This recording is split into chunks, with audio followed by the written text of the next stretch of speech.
The leather seat of the Bentley still held warmth from the afternoon sun as I settled into the back, briefcase at my side, phone already buzzing with the kind of problems that required my immediate attention. Marcus was already behind the wheel, adjusting the rearview mirror with those careful, deliberate movements that had become as familiar to me as my own reflection over the past 15 years. "Good evening, Mr. Whitmore," he said, his voice carrying that same steady calm it always did, like still water over deep roots. "Marcus," I nodded, not looking up from my phone. An acquisition was going sideways in Singapore. My CFO was panicking. Standard Thursday chaos. But something made me glance up. Maybe the way Marcus's shoulders seemed heavier than usual, or how his fingers lingered a moment too long on the gear shift. At 63, Marcus Thompson had been driving me since I was 32, back when I was still scrapping my way up from inherited debt to actual wealth. He'd seen me through a divorce, my father's death, 3 company near collapses, and the rebuilding of an empire my grandfather started with nothing but railroad contracts and sheer stubbornness. We drove in our usual silence through downtown Richmond, past the glass towers that bore my company's name, on half the construction projects reshaping their skyline. I'd made my fortune in commercial real estate development, turning abandoned warehouses into luxury condos, forgotten neighborhoods into destinations. Some called it gentrification. I called it progress. Marcus had never said which side he fell on, and I'd never asked. Traffic thickened as we approached the bridge. I answered emails, approved budgets, declined 3 dinner invitations. Marcus navigated it all with the same unflappable grace, never complaining, never late, never anything but professionally invisible in the way that good help is supposed to be. That thought stopped me cold. Good help. Is that really how I thought of him? I looked at the back of his head. Close-cropped gray hair. The neat pressed collar of his black uniform. The way his dark hands gripped the wheel with the confidence of someone who'd probably driven 1,000,000 miles without incident. 15 years, and I knew almost nothing about him beyond his punctuality and his silence. I didn't know if he had children. Didn't know where he lived. Didn't know what he did when he wasn't ferrying me between office, home, meetings, and the occasional airport run. The realization unsettled me more than the Singapore problem. We pulled up to my house in Windsor Farms, a sprawling colonial revival that my ex-wife had decorated and I'd simply never bothered to change. Marcus opened my door, handed me my briefcase, and stood waiting for my dismissal. "Same time tomorrow?" he asked. "Actually," I heard myself say, "take the rest of the week off. Paid. You look tired." Something flickered across his face. Surprise, maybe concern. "I'm fine, Mr. Whitmore. I don't need—" "Consider it an order, then." I tried to smile, make it seem generous rather than guilty. "Rest up. I'll drive myself tomorrow." He nodded slowly, doubt still lingering in his eyes. "If you're sure, sir. Thank you." I watched him walk back to the Bentley, watched him drive away down the tree-lined street, and I stood there on my stone steps with my phone still buzzing in my pocket, wondering why I suddenly felt like I'd been sleepwalking through my own life. Inside, the house echoed. Mrs. Chen had left dinner in the warmer. She came 3 times a week to cook and clean. Another person whose life I paid for without knowing. I ate standing at the Marble Island, scrolling through news feeds, checking stock prices, existing in the narrow tunnel of work that had consumed me completely since Rebecca left 3 years ago. She'd said I was married to my empire, not to her. She'd said I couldn't see people anymore, only their utility. She'd said a lot of things the day she walked out, most of which I dismissed as dramatic exaggeration from someone who simply didn't understand the pressure of managing 9 figures in assets. But tonight, Marcus's tired shoulders kept floating back into my mind. I poured myself 2 fingers of scotch and wandered into my home office, looking out over the manicured backyard I never used. My phone buzzed again. Jennifer, my executive assistant, with tomorrow's schedule. Back-to-back meetings from 7 a.m. to 6 p.m. Dinner with potential investors at 7:30. The usual grind. I texted back confirming everything, then on impulse added, "What do you know about Marcus, my driver?" 3 dots appeared and disappeared several times before her response came. "Not much. Been with the company forever. Very private. Want me to pull his file? No, I typed, then deleted it. Then typed, yes, just curious. The file came through 10 minutes later. Bare bones, Marcus James Thompson, age 63, hired through a staffing agency 15 years ago. Spotless driving record, no complaints, no incidents. Previous employment, U.S. Army, various driving positions, gap in employment history from 2005 to 2008. Current address, an apartment complex in Southside I'd probably driven past 1,000 times without noticing. Emergency contact, Ruth Thompson, relationship listed as sister. No mention of children, no spouse listed. Nothing that explained the weight I'd seen on him today. I finished my scotch and tried to focus on the Singapore problem, but my mind kept drifting. What did Marcus do when he got home? Who waited for him there? Why had there been a 3-year gap in his employment? And why, after 15 years of professional invisibility, was I suddenly seeing him as a person rather than a service? Sleep came poorly that night. I dreamed of empty highways and rearview mirrors that showed only shadows. Friday morning, I drove myself to the office in my personal Mercedes, immediately regretted it when I hit traffic I'd forgotten existed, and spent the entire commute thinking about how Marcus made this drive every single day before picking me up. How early did he have to leave his apartment in Southside? 5 a.m.? 4:30? The meetings blurred together. Lawyers, architects, accountants, the relentless machinery of deal-making.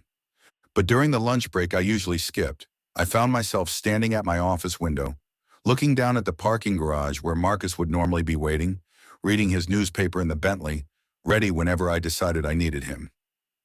Mr. Whitmore? Jennifer appeared in my doorway. The Walton Group is here for the 2 o'clock.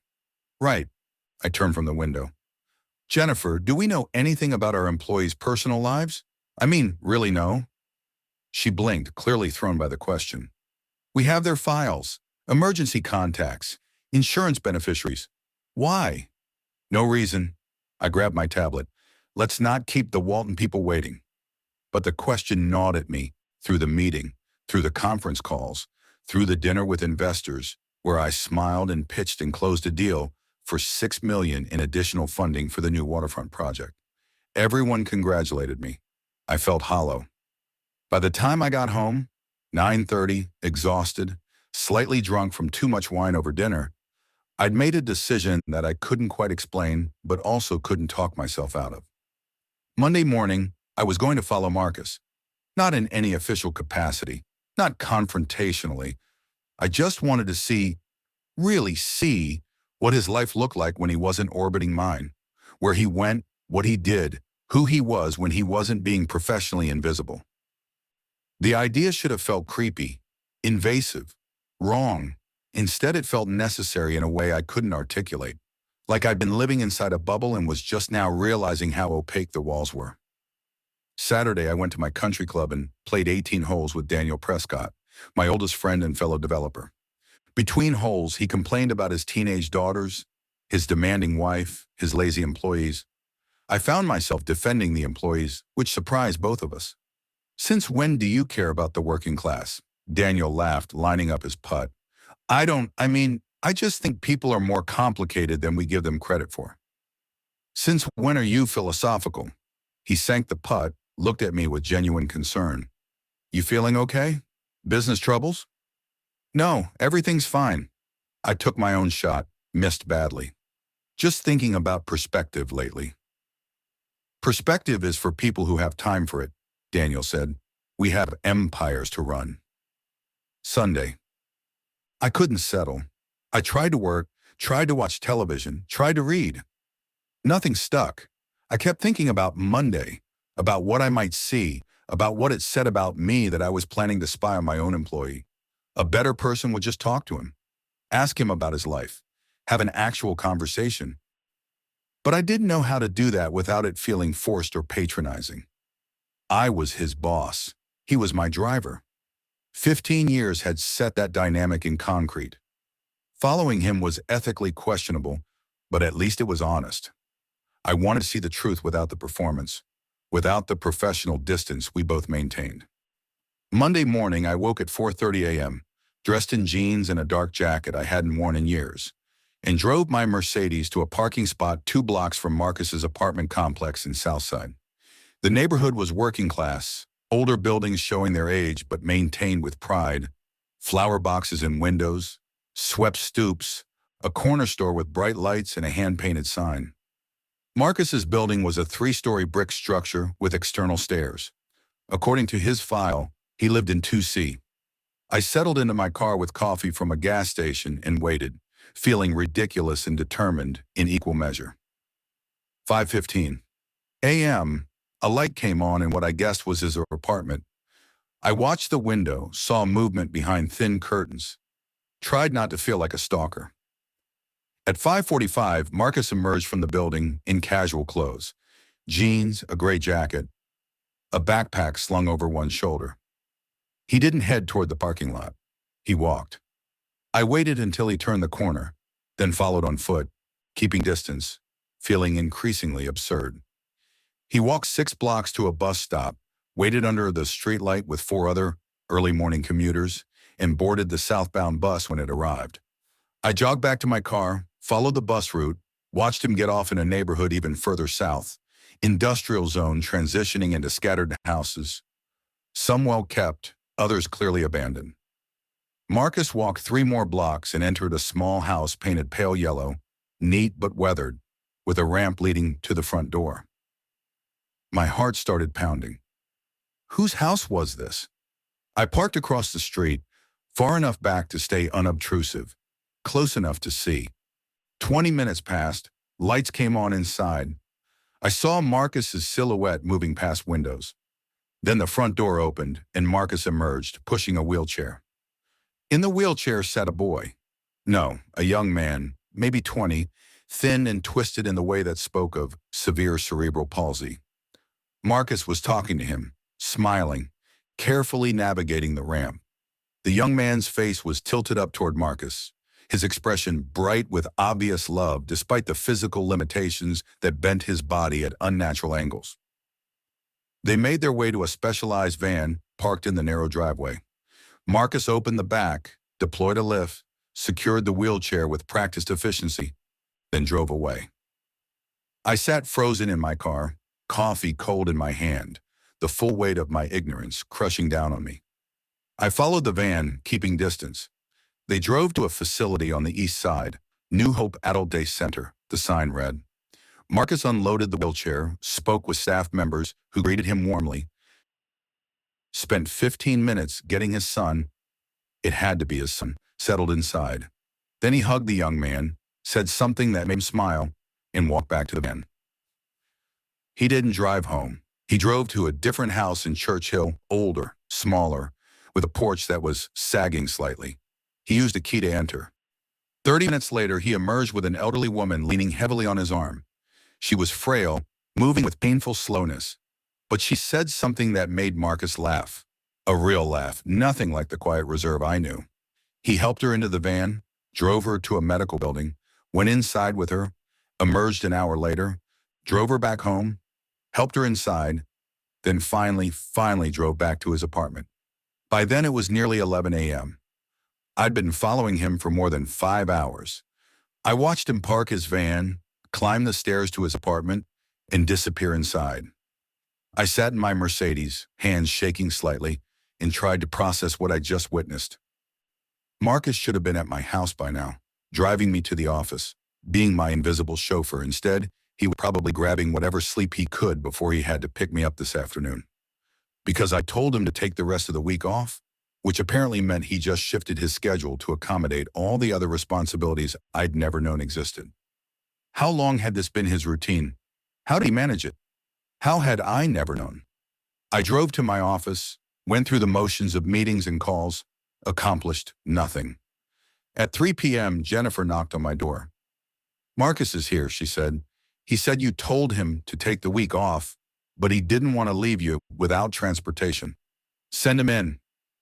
Marcus appeared a minute later, still in his uniform, looking as professionally composed as ever, except for the faint shadows under his eyes. "Mr. Whitmore, I know you said to rest, but I realized you'd be without a driver. Sit down, Marcus." He hesitated, clearly uncomfortable. Drivers didn't sit in the boss's office. Sir, I'd rather, please. He sat, back straight, hands folded in his lap, every inch of him radiating discomfort at this break in protocol. I had no idea how to start this conversation, how to admit I'd followed him, how to ask about the son I wasn't supposed to know about, the elderly woman, the morning marathon of caretaking he ran before ever appearing at my door. How long has this been your routine? I asked finally. His face went carefully blank. Sir, getting your son to the day center, taking your mother to medical appointments, all of it before coming to work. The color drained from his face. How did you? I followed you this morning. The words hung in the air between us. I know I shouldn't have. I know it was a violation of your privacy. But I had to know why you looked so tired, and I realized I knew nothing about your actual life. Marcus stood abruptly. Mr. Whitmore, I apologize if my personal situation has affected my work. I can assure you, sit down. My voice came out sharper than I intended. I'm not firing you. I'm not even reprimanding you. I just want the truth. How long have you been doing this? He sat slowly, years of composure cracking at the edges. My son, David, he's 22. He's been at New Hope for 4 years now. Before that, I managed his care at home, but it became too much. My mother lives alone, declining health, needs help with doctors, groceries, basic tasks. My sister Ruth helps when she can, but she works 2 jobs. And you do all this before and after driving me around? Yes, sir. How? The word came out almost angry. How do you function on, what, 4 hours of sleep? 5 usually. A ghost of a smile. You learn to manage. Why didn't you tell me? Why didn't you ask for accommodations, different hours, something? Marcus looked at me with an expression I couldn't quite read. Pity maybe, or understanding I hadn't earned. Mr. Whitmore, with respect, people like you don't ask people like me about our lives. You pay us to be invisible, to make your life run smoothly while our own complications stay hidden. That's the job. The words hit like a slap. You're not cruel, he said quietly. You're just busy, and I'm just a driver. That's how this works. Your son, I said, my throat tight. David, difficult birth, oxygen deprivation. He's locked in a body that won't cooperate, but his mind is sharp. He loves music, history, anything I can read to him. He's the kindest person I've ever known. Marcus's voice cracked slightly. His mother left when he was 2, said she couldn't handle it. I've raised him alone ever since. And your mother? Congestive heart failure, diabetes, early dementia. She raised me and Ruth after our father died. I won't put her in a facility where she'll be another number. I leaned back in my chair, looked at this man I'd seen nearly every day for 15 years, and realized I'd never actually seen him at all. What do you need? I asked. Different schedule? More money? Whatever it is. I need this job, Marcus said firmly. I need the insurance for David's care. I need the stable paycheck.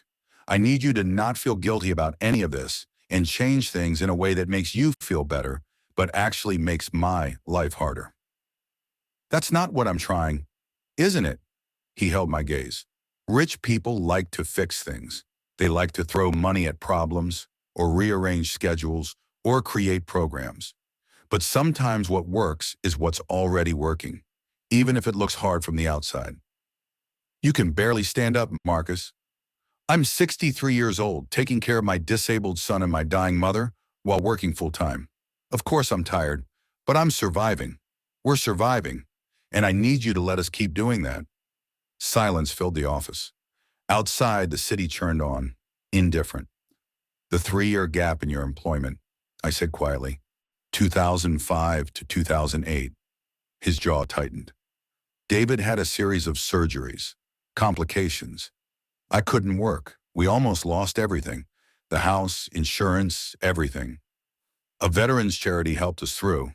When David stabilized, I found the driving position with your company. It saved our lives, Mr. Whitmore. So please don't ruin that by trying to help. I wanted to argue, wanted to insist I could make things better. But the exhaustion in his eyes and the steel in his voice told me he was right. I was about to do exactly what he feared. Okay, I said finally.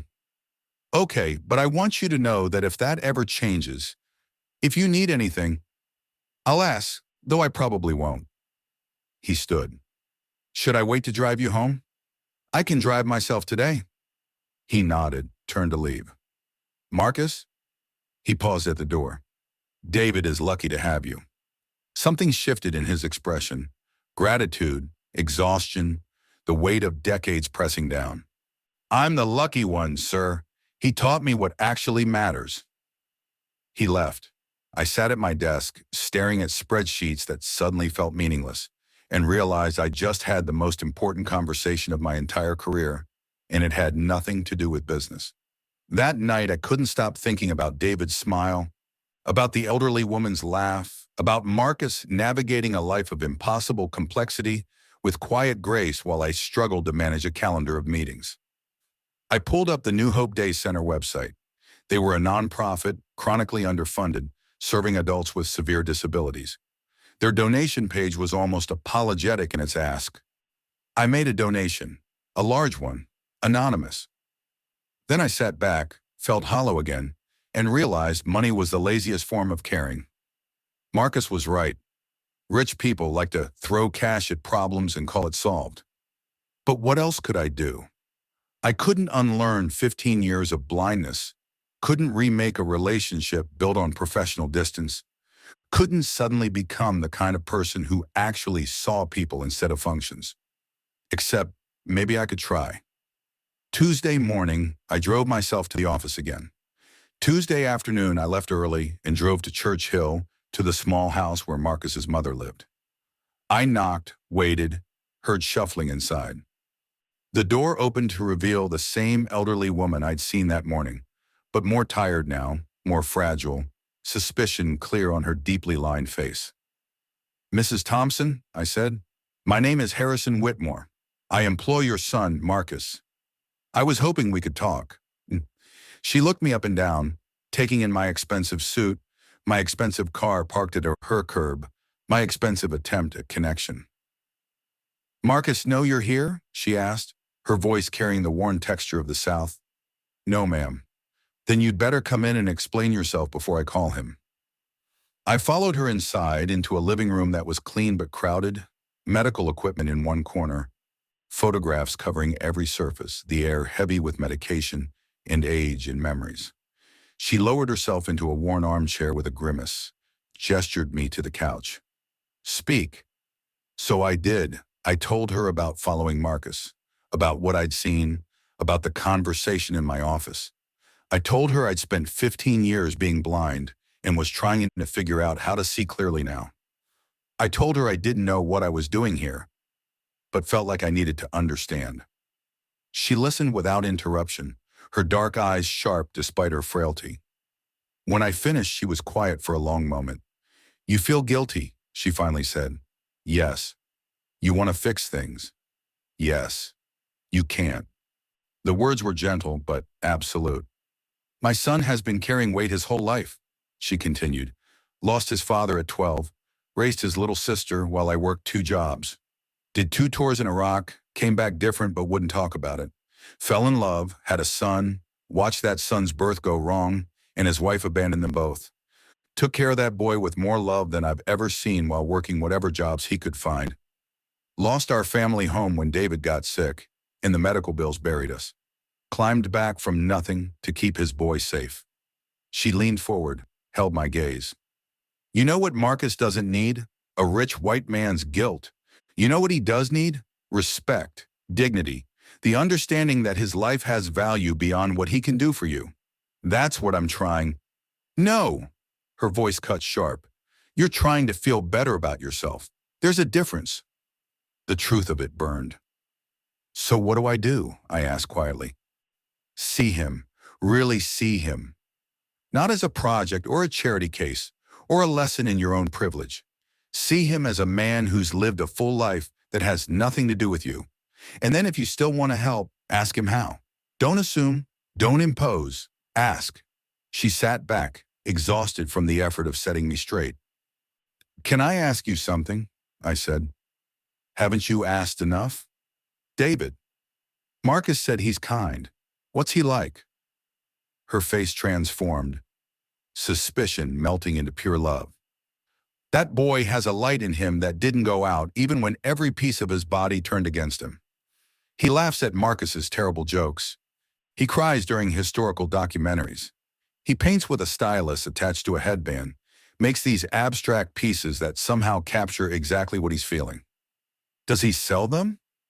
Who's going to buy art from a disabled black man no one's ever heard of? She said it matter-of-factly, without bitterness, just stating reality. I would. She studied me carefully. You collecting guild absolvers, Mr. Whitmore?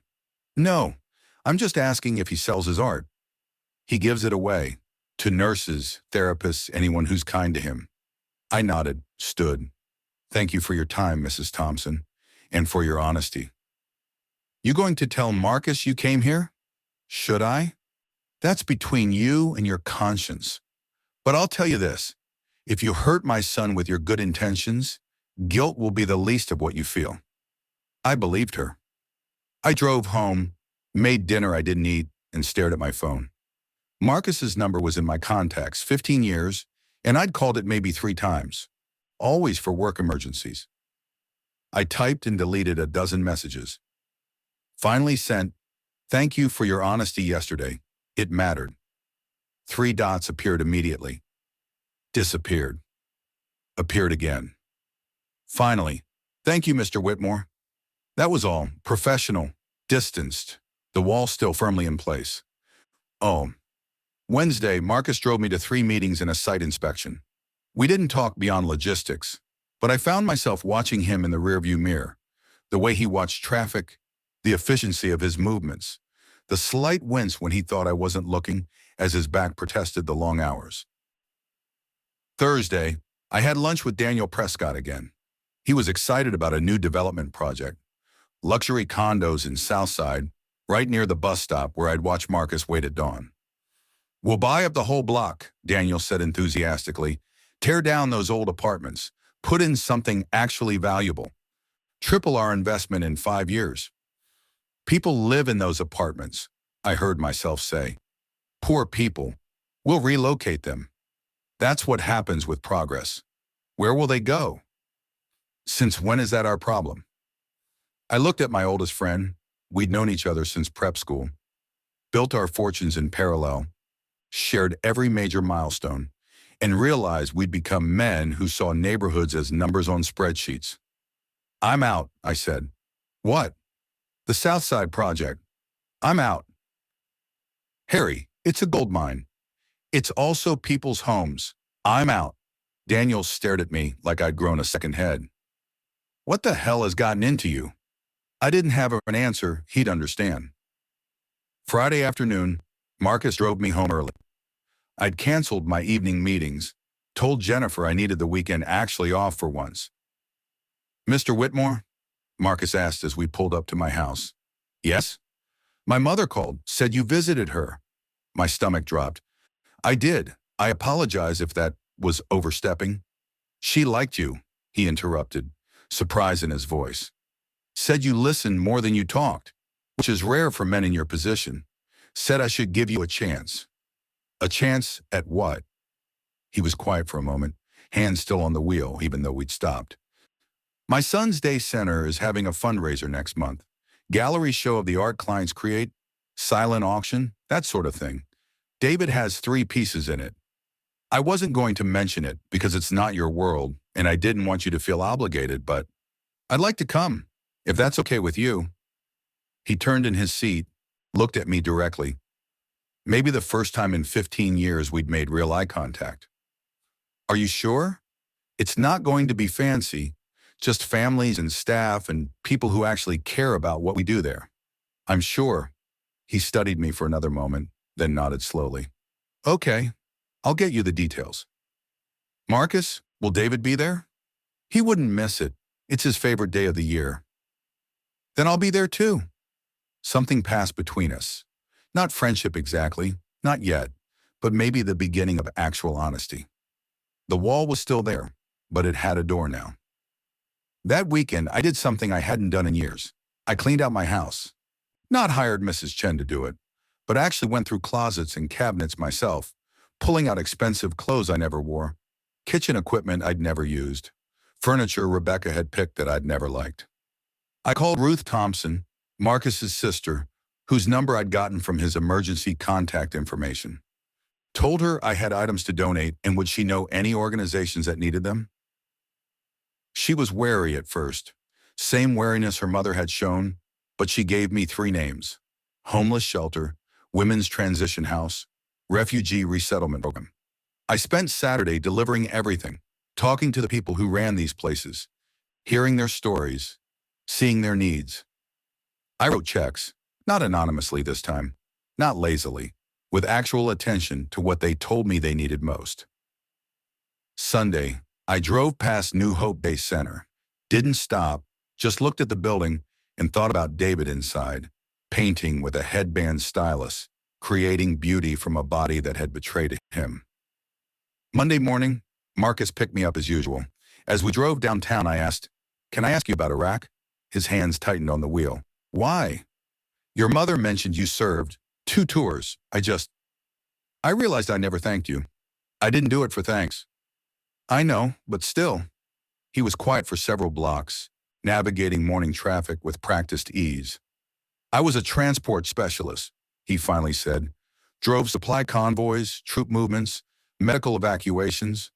Saw things I can't unsee, lost friends, came home to a son who needed me more than the army did, and tried to figure out how to be present when part of me was still back in the sand." "Is that why you like driving? The routine of it?" He glanced at me in the mirror, surprise flickering. "Maybe. It's predictable, safe, under control, unlike everything else." We arrived at my office. Marcus opened my door, handed me my briefcase. "Thank you for sharing that," I said. "Thank you for asking," he replied. And there was something new in his voice. Not warmth exactly, but acknowledgement. Recognition. The day passed in the usual blur of meetings and decisions and problems. But during lunch, I found myself on David Thompson's Instagram page. Marcus's mother had mentioned he had one, managed with help from his caretakers. The paintings were extraordinary. Abstract explosions of color and emotion, each one accompanied by a quote or thought that David had typed using his stylus. One piece, all reds and blacks with violent slashes of white, had the caption, "This is what pain looks like when it can't use words." Another, gentle blues swirling into greens. "Peace is just remembering that love doesn't require a working body." I sat at my desk, staring at these paintings created by a young man who'd never asked to be born into a broken body, and felt something crack open inside me that I didn't have words for. I called Jennifer.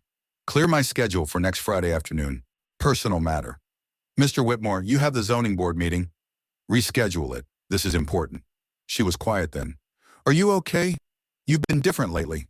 "I'm working on okay," I said. "We'll see if I get there." That evening, Marcus drove me home through rush hour traffic. I was on a call with Singapore. The problem I'd been solving for 2 weeks was finally closing. $6 million deal, perfectly executed. When I hung up, Marcus said quietly, "Congratulations on the Singapore deal, sir. Jennifer mentioned it went through. You keep track of my deals?" "Hard not to. You talk about them constantly." It could have been a criticism. Instead, it just sounded like observation. "Do you ever think it's absurd?" I asked. "Moving money around, building things, tearing things down, all of it? Do you?" "Lately, yes." He navigated onto the highway, smooth and efficient. "My father used to say that meaning isn't in what you do, it's in who you do it for. You build things. That's neither good nor bad. It's what you build and why that matters. I build luxury condos for rich people. You build housing that people need. The fact that only rich people can afford it isn't your fault. That's a different problem. But the building itself? That's just work, neither noble nor shameful. You defend me better than I defend myself. That's because you're too busy feeling guilty to think clearly." I laughed, actually laughed. "Did you just tell your boss to stop wallowing?" "With respect, sir, yes." We drove the rest of the way in comfortable silence. When we arrived at my house, I said, "Marcus, I'd like to invite you and David to dinner. Here, next Sunday, if you're comfortable with that." He turned fully in his seat. "Why?" "Because I'd like to know you both better. We're not a charity case." "I know, this isn't charity, it's just dinner. Between people who've known each other for 15 years and are finally starting to actually talk." He considered this, doubt and curiosity warring on his face. "I'd have to check with David's care schedule and prepare you. He uses a communication device and he'll need help eating. And, Marcus, it's just dinner. I can handle it." "Can you?" "Because a lot of people think they can, and then they get uncomfortable, and then everyone feels terrible. If I make it awkward, you're allowed to leave and mock me forever?" A small smile. "Deal. I'll let you know about Sunday." Sunday arrived with October rain, cold and insistent. I'd spent Saturday agonizing over the menu. What would work for someone with limited motor control? I'd called 3 different catering services before realizing I was overthinking it. Finally settled on Mrs. Chen's help. Slow-cooked beef stew that could be easily pureed if needed, fresh bread, simple desserts. Marcus texted at noon. "We'll be there at 5. David is excited. Fair warning, he's going to ask you 100 questions." I found myself more nervous than before any business dinner I'd ever hosted. At 4:30, I changed clothes 3 times, finally settling on jeans and a casual button-down. Nothing too formal. Nothing that screamed, "I'm trying too hard." The doorbell rang at exactly 5 o'clock. Marcus stood on my porch pushing David's wheelchair, both of them bundled against the rain. David's face lit up when I opened the door, that bright, unmistakable expression of joy that transcended his twisted body. "Mr. Whitmore," his voice came through a device mounted to his wheelchair, synthetic but expressive. "Dad says you have a library. Is it true?" "David," Marcus said warningly. "It's fine," I laughed, stepping aside. "Come in, and yes, I have a library. Would you like to see it?" "Very much." I helped Marcus navigate the wheelchair through my doorway, a process that revealed how profoundly inaccessible my house was. We had to use the back entrance to avoid steps, and even then it was tight. "I'm sorry," I said. "I never thought about—" "Most people don't," Marcus said simply. "We're used to it." The library was off the main living room, floor-to-ceiling bookshelves, leather chairs, a space I rarely used despite having spent a fortune on first editions and rare texts. David's eyes widened, his head tilted back to take it all in, and the joy in his face was so pure it hurt to witness. "This is beautiful," his device said. "Do you read them?" "Not as much as I should," I admitted. "That's sad. Books are best when they're read." Marcus caught my eye, a tiny smile playing at his lips. "Told you. 100 questions." Dinner was easier than I'd feared. We set up in the dining room, me at one end of the table, Marcus at the other with David beside him. Marcus helped David eat, the process slow but filled with quiet intimacy, punctuated by David's observations through his communication device. "This stew is good," David said. "Dad makes stew too, but it's always too salty." "It is not," Marcus protested. "It is. I love it anyway, though." Watching them together, the gentle teasing, the obvious deep love, the entire vocabulary of care they developed over 22 years, I felt like I was witnessing something sacred. "Mr. Whitmore," David's device said, "Dad says you're very rich. Is that true?" "David." Marcus's face went tight with embarrassment. "It's okay," I said. "Yes, I suppose I am." "What do you do with all that money?" "David, that's not appropriate." "I move it around mostly," I interrupted. "I build buildings and make deals and try to make more of it." "Why?" The simple question landed with unexpected weight. "I don't know," I said honestly, "because that's what I've always done. Because it's how I keep score. Because I'm good at it. Do you like it?" I looked at this young man who couldn't feed himself but could cut straight to the heart of things, and I said, "Sometimes. Not lately, though." "Maybe you should do something that makes you happy instead." Marcus was shaking his head. "David, Mr. Whitmore's business is his own." "He's right, though," I said quietly. "When's the last time I did something that actually made me happy?" "You came to dinner with us," David said. "Are you happy now?" I looked at him, at Marcus, at the strange warmth filling my usually empty dining room, and realized I was. Yes, I said, I am. David's smile could have powered the city. After dinner, we moved to the living room. Marcus tried to insist they should leave. David's bedtime routine was complicated. He didn't want to impose, but I convinced them to stay for coffee. Can I show Mr. Whitmore my portfolio? David asked. You brought it? I always bring it. You never know when you'll meet someone important. Marcus pulled a tablet from David's wheelchair bag, loaded with photographs of David's paintings. We went through them one by one, David explaining each piece, the emotion behind it, the struggle to capture feeling when his body fought every movement. This one, I said, stopping on a piece that was all sharp angles and dark purples. What is this?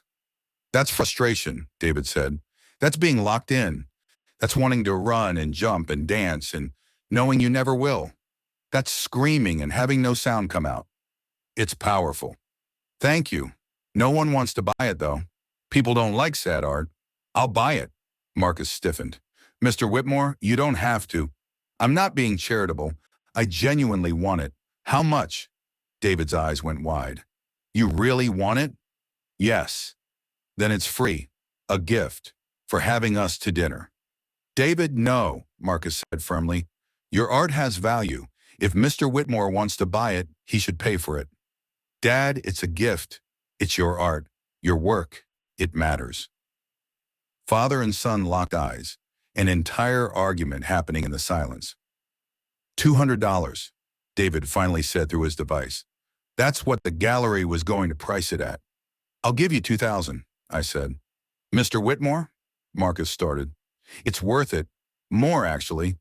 But I suspect if I offer what it's actually worth, you'll both get offended. David was staring at me. $2,000? For this piece. And I'd like to commission 3 more if you're willing. Commission? Pay you to create new pieces.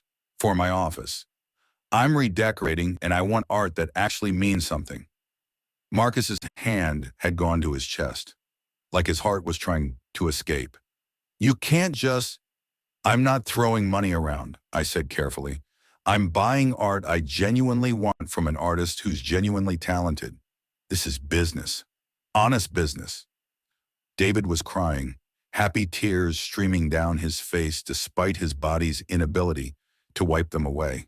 Marcus quickly moved to help him, dabbing his eyes with a handkerchief. But David's voice came through the device.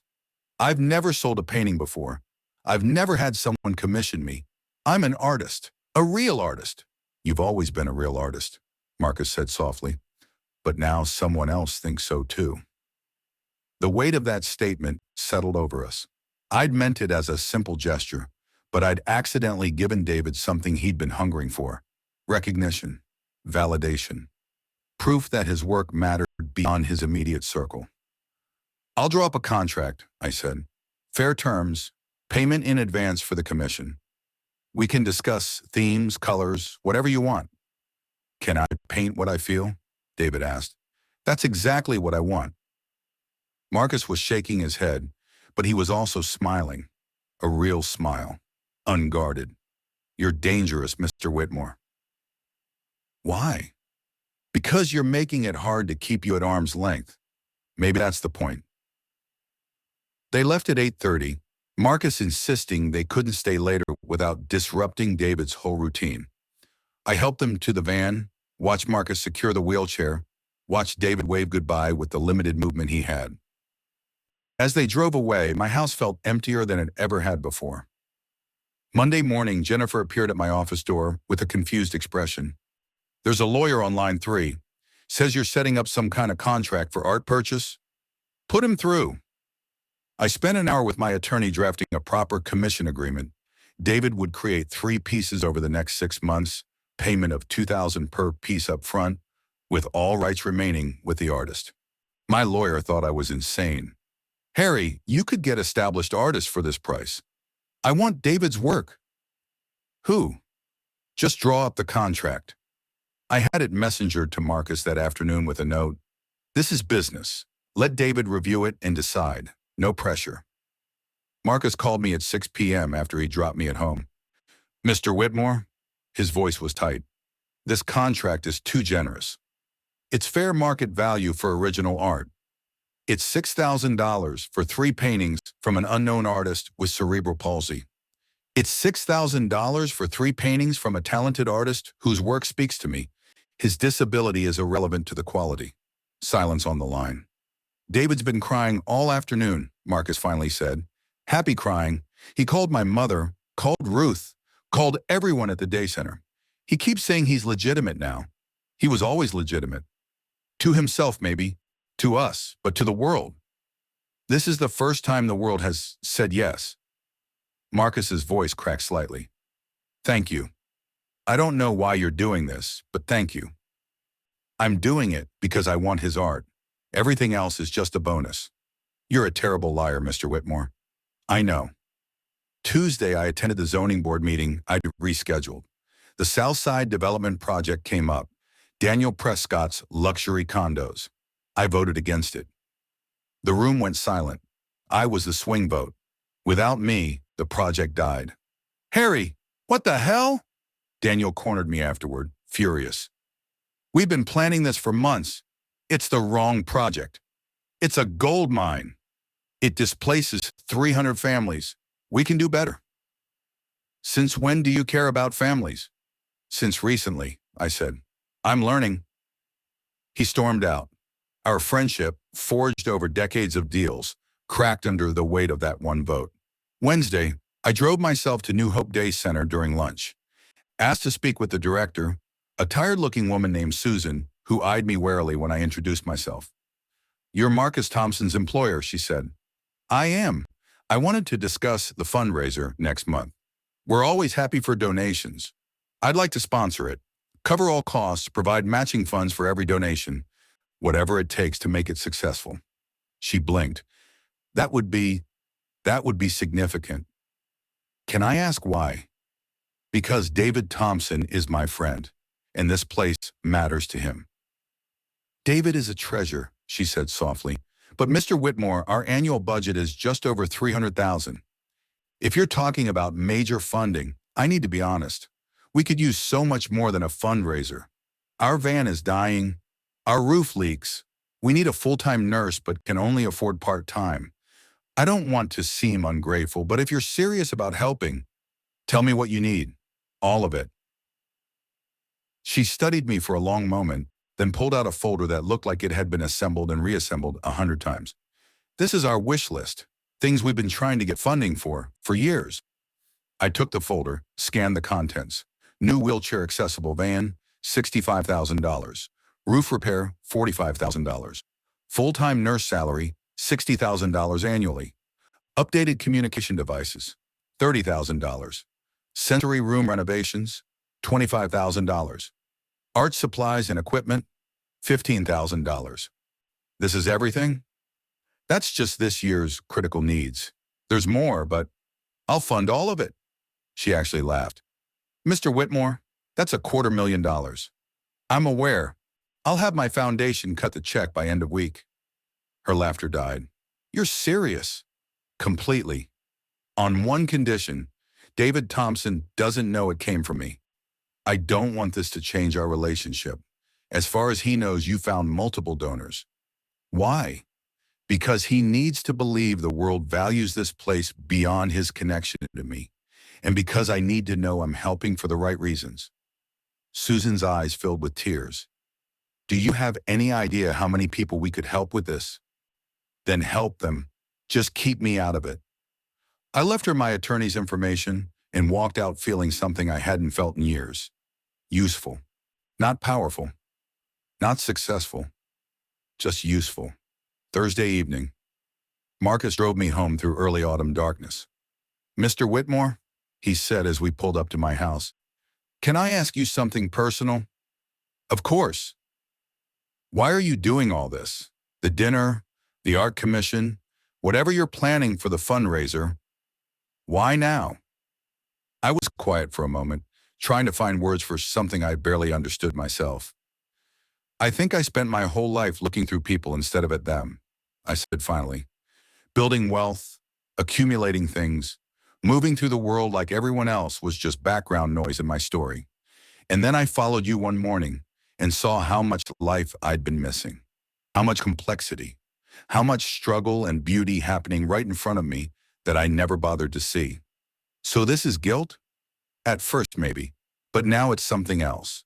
It's wanting to be a person who actually connects to the world I live in, who sees the driver as a man with a son, who recognizes that buildings I construct displace real families, who understands that money means nothing if it doesn't move in directions that matter. Marcus was quiet, hands on the wheel, staring straight ahead. David likes you, he finally said. Really likes you. He talked about you for an hour last night. About the library, the dinner, the commission. You made him feel seen. He made me feel human. He does that to people. But Mr. Whitmore, Harry, if I can call you that, you need to know that if you break his heart by getting bored with this charity project, I will never forgive you. He's had enough disappointment. This isn't a project, I said firmly. This is my life changing. I know how that sounds. I know it looks like a rich man's crisis. But I promise you, I'm not going anywhere. He turned to look at me fully. Then I'm going to ask you something, and I want you to think carefully before answering. Okay. The fundraiser next month. David wants you to speak, to talk about why you bought his art, what it means to you. He believes, that having someone like you validate his work in front of everyone will change things, will make people take him seriously. My stomach dropped. Marcus, I'm not a public speaker for charity events. I know. And I told him you probably couldn't. But I'm asking anyway, because he asked me to ask you. And I can't say no to my son. What would I even say? The truth. Whatever made you stop in front of that painting. Whatever made you willing to pay real money for it. That's all. I imagined standing in front of a room full of families like Marcus's. People who'd lived real struggle while I'd floated above it all in my bubble of wealth. Imagine trying to explain my sudden awakening without sounding patronizing or performing my redemption. I'll do it, I said. But if I'm terrible, David will love it anyway. That's who he is. Friday, I met with my CFO and Jennifer to discuss restructuring my foundation's giving priorities. They were both confused. You want to shift from capital campaigns at major institutions to direct service organizations? My CFO asked. Yes. But you won't get naming rights, major recognition. I don't want recognition. I want impact. Jennifer exchanged glances with the CFO. Mr. Whitmore, are you feeling all right? These changes are dramatic. I'm feeling clear for the first time in years. Make it happen. After they left, I sat at my desk and called my ex-wife. Rebecca answered on the third ring, surprise evident in her voice. Harry, is everything okay? I'm calling to apologize. For what? Our divorce was 3 years ago. For not seeing you, for not seeing anyone. You were right about everything you said when you left. I was married to my empire, not to you. I couldn't see people anymore. And I'm sorry. Silence stretched across the line. What happened to you? She finally asked. I followed my driver home one morning and realized I'd been asleep my entire life. That's very cryptic. I know. But Rebecca, thank you for trying, for leaving when I wouldn't wake up. You deserve better. I did, she said softly. But Harry, if you're actually changing, I'm glad. You were a good man underneath all that ambition. I always hoped you'd remember that. We talked for another 20 minutes. Really talked, maybe for the first time in our entire relationship. She told me about her new husband, a teacher, about how she'd found happiness in simplicity. I told her about David, about Marcus, about seeing past the edges of my own reflection. Be careful, she warned as we hung up. Radical change can be as dangerous as stagnation. Make sure you're moving towards something, not just away from who you were. Her words haunted me through the weekend. Saturday, I visited my father's grave for the first time in 2 years. The cemetery was quiet, autumn leaves coating everything in golden and red.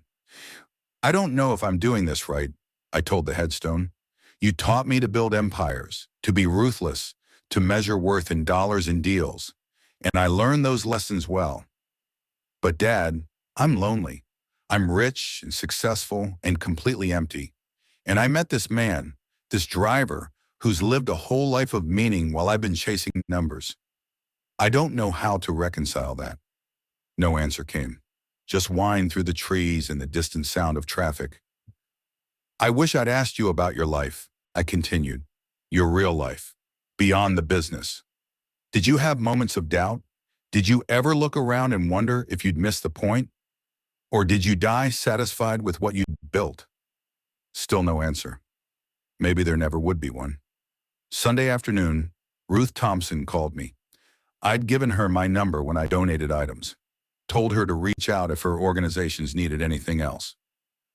Mr. Whitmore, I need to tell you something about my brother. Is Marcus okay? He's fine, but I need you to understand something. What you're doing, this kindness or whatever it is, it scares him. Why? Because people don't stay. People come into our lives, all good intentions and generous gestures, and then they get uncomfortable or bored or realize we're too complicated, and they leave. And Marcus has spent his whole life being the one who stays, no matter what. He's not built for abandonment. I'm not going to abandon him. You say that now. But Mr. Whitmore, you come from a different world. Eventually you'll go back to it. And when you do, my brother and nephew will be left dealing with the gap you leave behind. Ruth, I understand your concern, but do you? Because I watched Marcus's wife walk out on him and David, watched his friends disappear when David's care got complicated, watched him rebuild from nothing when the medical bills destroyed him. He doesn't trust easy, Mr. Whitmore, and David trusts everyone, which makes it worse. So I'm asking you, begging you, if you're not sure you can stay, please leave now before they invest any more hope in you. Her words cut deep because they were fair. I'm sure, I said. I know how it looks. I know I'm coming from privilege and inexperience and probably making mistakes, but I'm not leaving. I promise you that. Promises are cheap. Then watch me. Judge me by actions, not words. That's all I can offer. She was quiet for a long moment. All right. But Mr. Whitmore, if you hurt them, you'll answer to me, and I'm a lot less forgiving than my brother. I believe you. After we hung up, I sat with the weight of her warning. She was right to be protective. I was exactly the kind of person who might fly in with big gestures and fly out when things got hard. But I also knew, with a certainty I couldn't explain but felt in my bones, that something fundamental had shifted in me. This wasn't a phase. This was an awakening that had been decades delayed. Monday morning, Marcus picked me up with David in the passenger seat. I did a double take. What's he doing here? Doctor's appointment later, Marcus explained. Ruth couldn't take him, and I couldn't leave him alone. I apologized for the irregularity. Are you kidding, David? Good morning. Good morning, Harry, David's device said. He'd asked permission last week to call me Harry instead of Mr. Whitmore, claiming it was friendlier. How are you? Excellent. I'm working on your commission. I've sketched 3 concepts. Want to see? We spent the drive downtown reviewing David's ideas on his tablet. One concept explored isolation and connection through geometric patterns. Another played with light and dark, hope and despair. The third was abstract emotion, pure color and feeling. They're all incredible, I said honestly. How do I choose? You don't. I'm going to do all 3. These are just the first round. I want to make you 50 paintings, Harry. 50. Then you can choose which 3 you like best. David, that's way more work than... Art isn't work when you love it. It's breathing. Marcus caught my eye in the rearview mirror, something warm and grateful in his expression. At the office, I helped Marcus get David inside, up to my floor via the service elevator, into my office. Jennifer nearly dropped her coffee when she saw the wheelchair. Jennifer, this is David Thompson, I said. He's going to be working in my office today while Marcus runs errands. Can you make sure he has everything he needs? Yes, of course. She recovered quickly, smiled at David. Nice to meet you. You too. Do you like art? I do, actually. Want to see what I'm working on? And just like that, David had charmed my entire executive staff. By noon, 3 different people had stopped by my office to see his work. By 3 p.m., 2 of them had commissioned pieces. By the time Marcus returned at 4, David had made $800 and was practically glowing with pride. "Did you plan this?" Marcus asked me quietly while David showed off his sketches to Jennifer. "No, but I'm not sorry it happened. He's going to talk about this for months." "Good. He should. He's talented, Marcus. Really talented. People are responding to his work because it's genuine, not because they feel sorry for him." Marcus watched his son gesturing animatedly with the limited movement he had, explaining artistic concepts through his communication device. Absolutely radiant with purpose. "You're making it very hard to keep you at arm's length," Marcus said softly. "Maybe it's time to stop trying." He looked at me then, really looked at me, and something in his expression shifted. Walls coming down, carefully maintained distance closing. "Okay," he said. "Okay, Harry. Let's try this. Let's try being actual friends." "I'd like that. But if you hurt David..." "Ruth already threatened me. I'm sufficiently warned." He laughed. A real laugh, unguarded. "Good. She's scarier than I am." That evening, I drove David and Marcus home myself, following them to New Hope first to pick up some supplies David needed, then to Marcus's apartment to drop David off.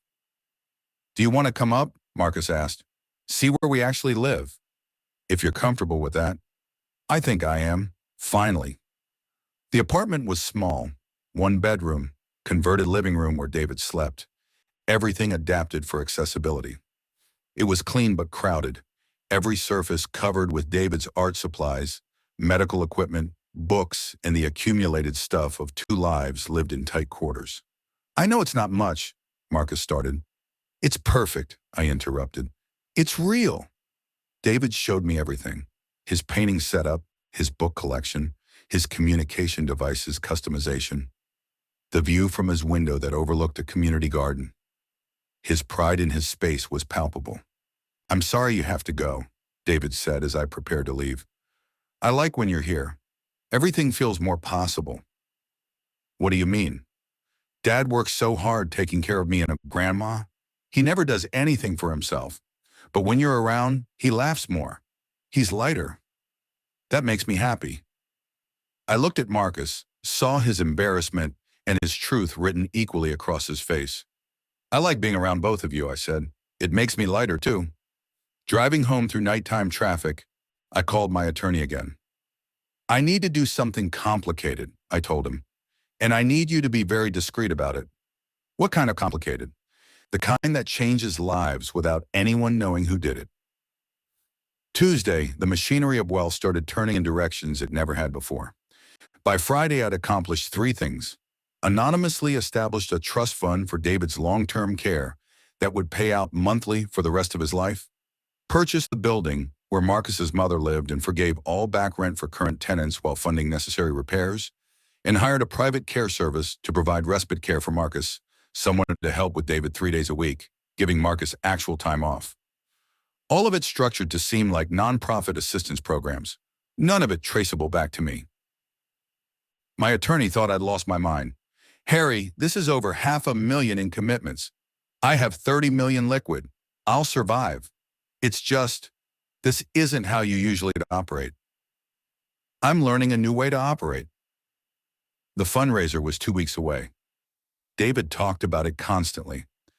Marcus seemed nervous in a way I'd never seen him, protective of David's excitement, worried about disappointment. "He thinks this is going to change everything," Marcus told me one evening as we sat in my office after hours. We'd started doing this, talking after the workday ended, just sitting and being honest with each other. What if it does? What if it doesn't? What if people clap politely and nothing changes and David goes back to being invisible? He's not invisible, Marcus. Not anymore. He's got commissions. He's got people actually buying his work. That's not nothing. It's everything. And it scares me because I don't know how to protect him from hoping. I understood. Hope was dangerous when you'd been disappointed enough times. "Can I tell you something?" I asked. "Always. Before I met David, I'd forgotten what hope felt like. I'd forgotten what it meant to create something meaningful instead of just profitable. He reminded me. Maybe he'll remind other people too. Marcus was quiet, staring out the window at the city lights. "You're a good friend, Harry."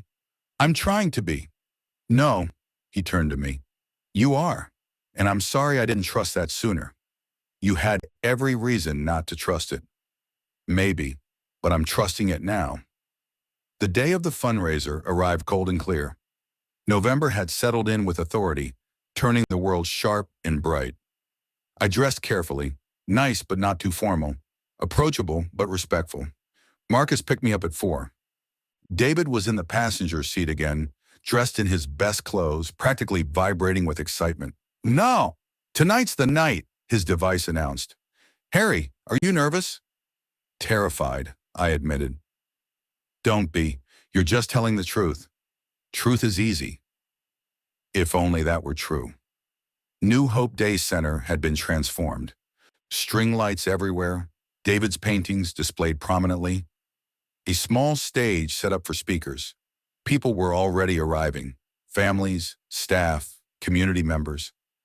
More people than I'd expected. Susan, the director, grabbed me immediately. "Mr. Whitmore, thank you for being here. You're speaking right after the welcome remarks. 5 minutes. Just talk about David's art and what it means to you." 5 minutes to explain an awakening I barely understood myself. I helped Marcus get David positioned near the front, then made my way to the side of the stage watching the room fill. So many wheelchairs, so many adaptive devices, so many families navigating a world that wasn't built for them, and yet the energy was joyful. People greeting each other warmly, admiring the art, celebrating. Susan took the stage, welcomed everyone, talked about the center's mission and impact. Then she introduced me. "Tonight, we're honored to have Harrison Whitmore, one of Richmond's most successful developers and a new friend to New Hope. He's going to share why he believes in David Thompson's art and in the work we do here." I walked to the microphone, looked out at a sea of faces, found David in the front row, beaming at me, and started speaking. "3 months ago, I didn't know David Thompson existed. I didn't know this center existed. I didn't know any of you existed, even though I drive past this neighborhood every day. I was living in a bubble of wealth and work, seeing the world through spreadsheets and profit margins, completely blind to actual life happening around me." The room was silent, listening.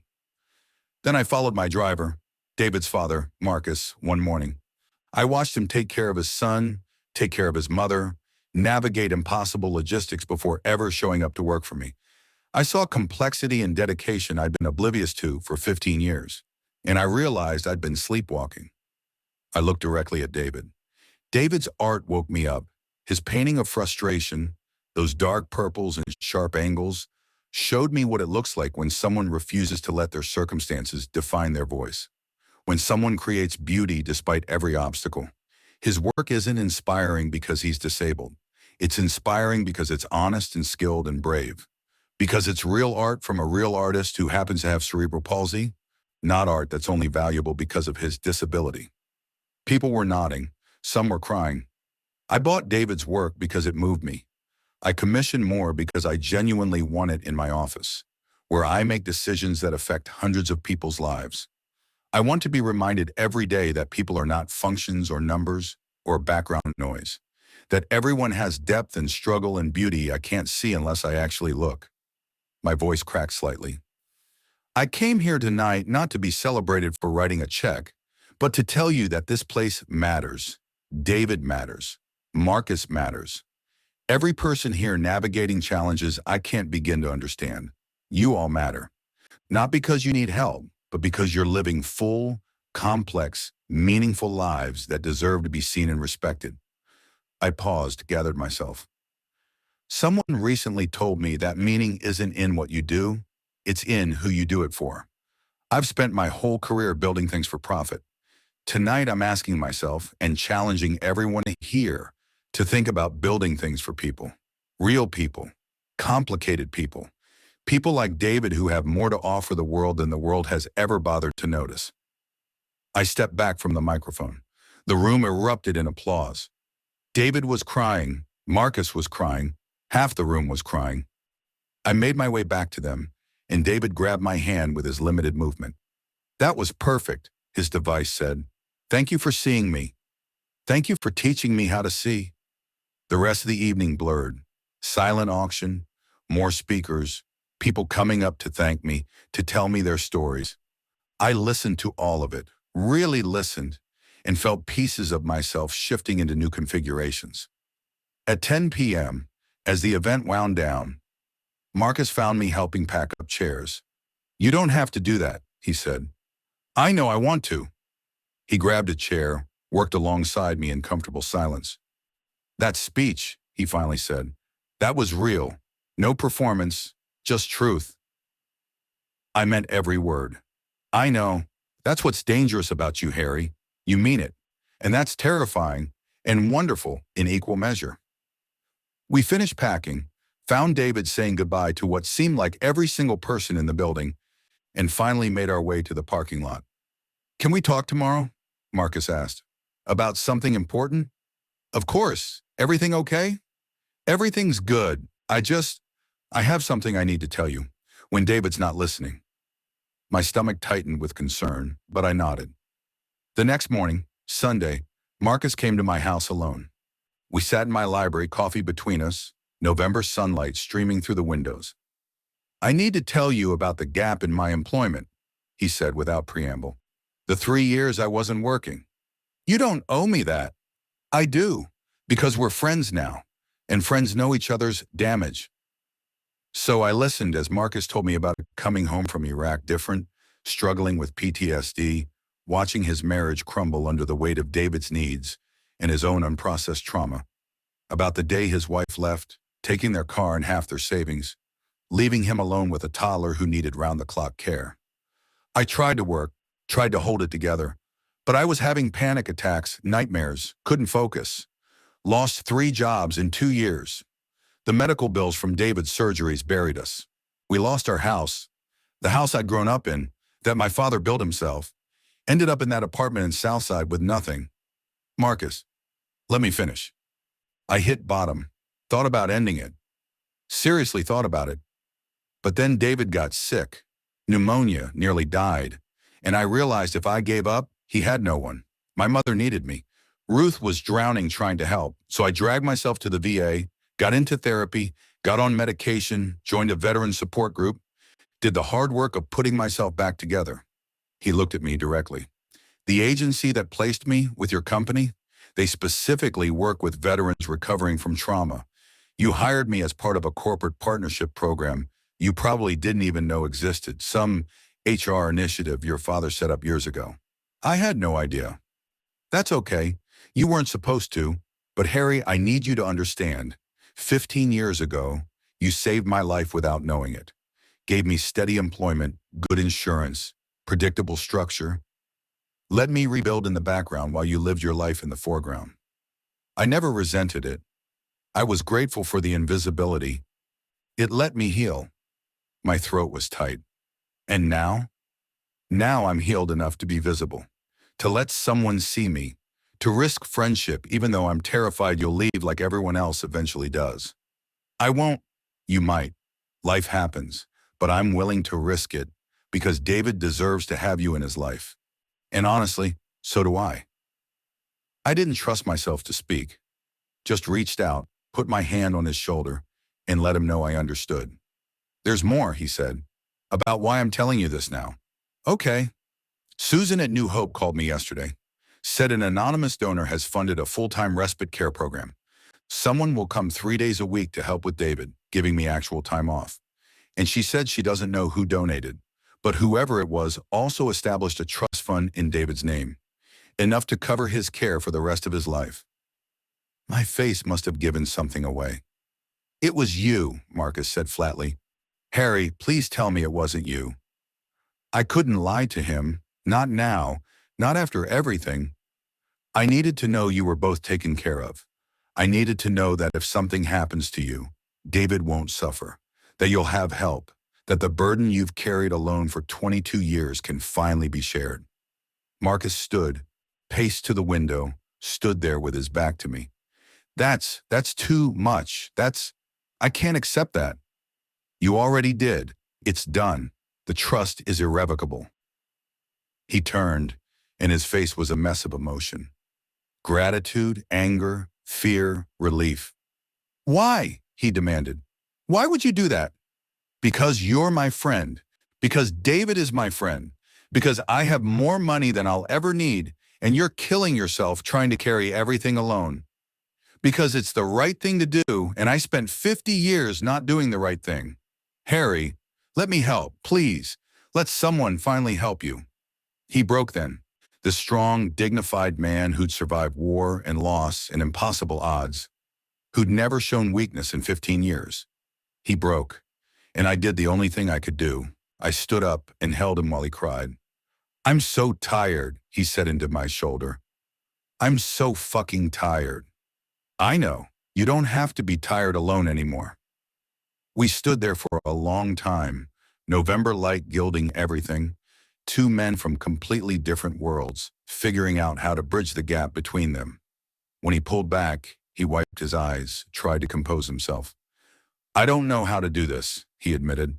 How to accept help, how to trust that it won't disappear. Neither do I said honestly. I don't know how to be a real friend instead of just a boss. How to show up for people without making it about me. But we'll figure it out together. Together, he repeated, testing the word. That sounds nice. It does, doesn't it?